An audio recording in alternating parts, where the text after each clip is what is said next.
Hi, everybody. Thank you so much, Jason and Deepak. What a phenomenal way to kick off the WE3 Summit. I'm Joyce Dooley. I'm an emerging technologies analyst here helping MC the WE3 Summit here for Z Prime Research, and I'm incredibly excited to introduce our next speaker.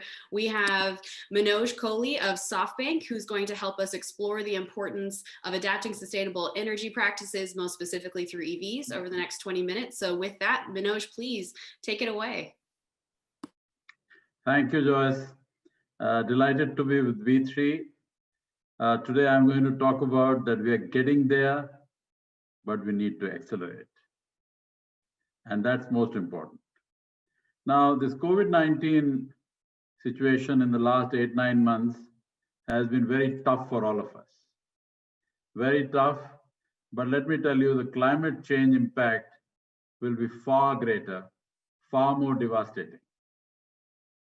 And I want to remind the audience that transport, and we are talking about EVs, transport has 16% of global emissions. And we think it is much more, whereas it is not. Energy, on the other hand, energy production, power production has 25% impact.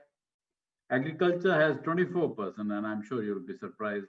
And manufacturing like petrochem, cement, steel, aluminium has about 21%. So that is the breakup of how emissions happen in this world.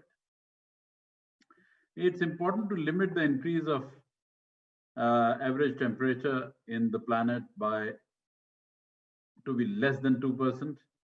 And for this, we need a balanced focus, not focus only on transport, focus on everything else. Only clean energy, clean water, and a sustainable infrastructure will drive jobs growth, economic recovery post-COVID-19.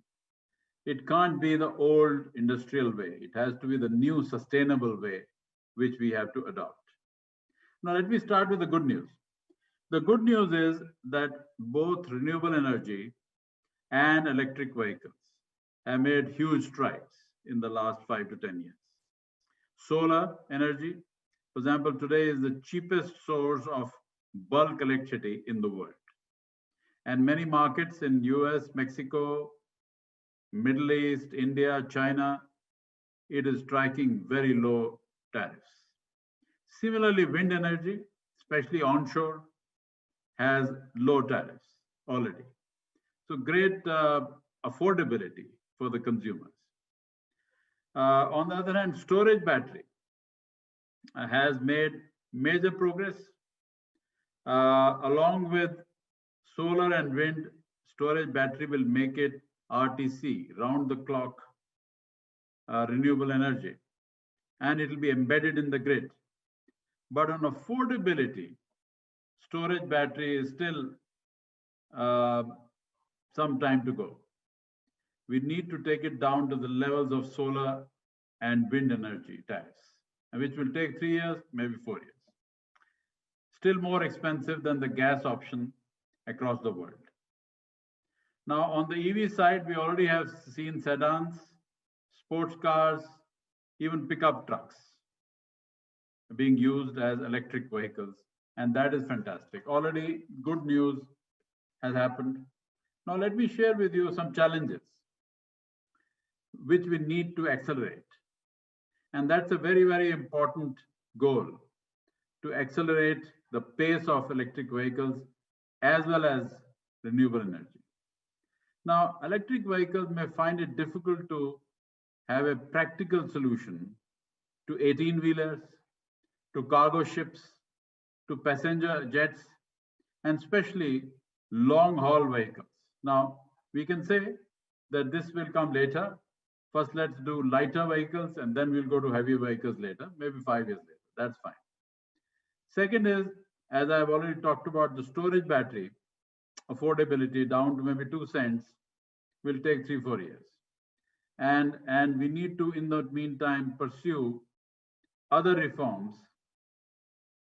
other options, other innovations of hydrogen, biofuels, etc., etc. The lithium-ion battery, on the other hand, has been really been done very well.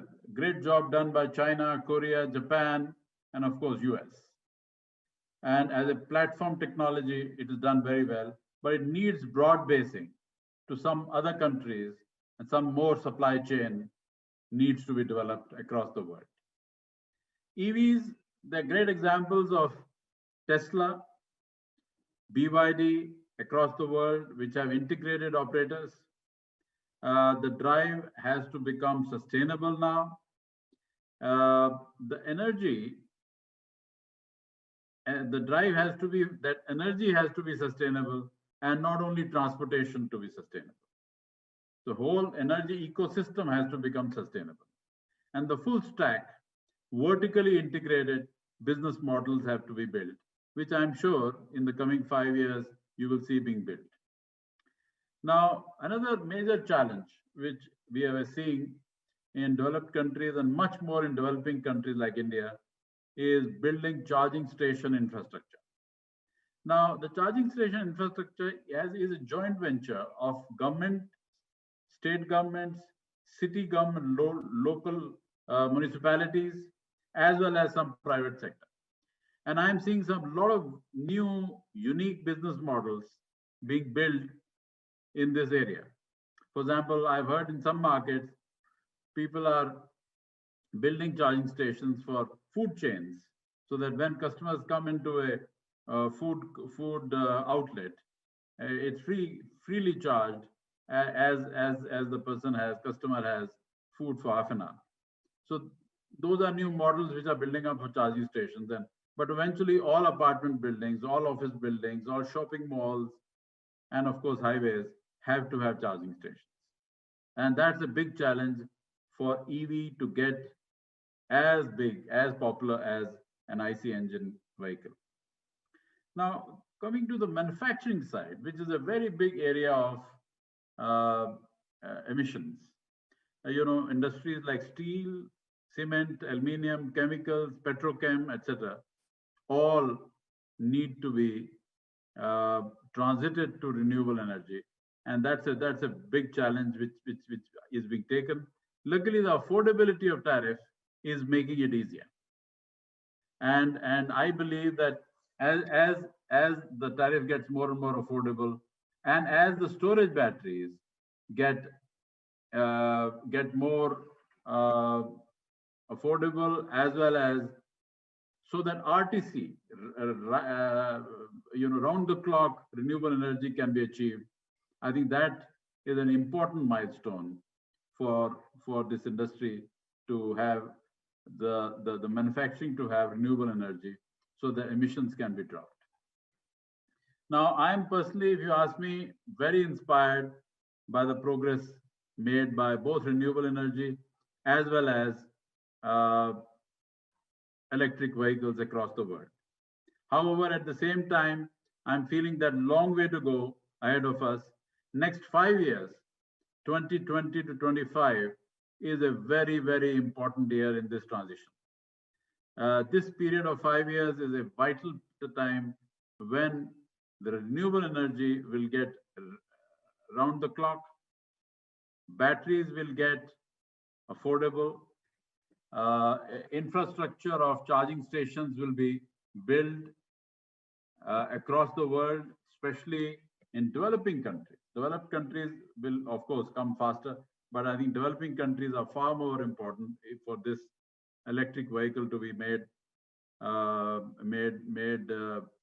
very popular.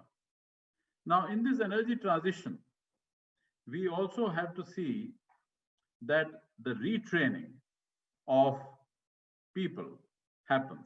Retraining, upskilling, cross-skilling.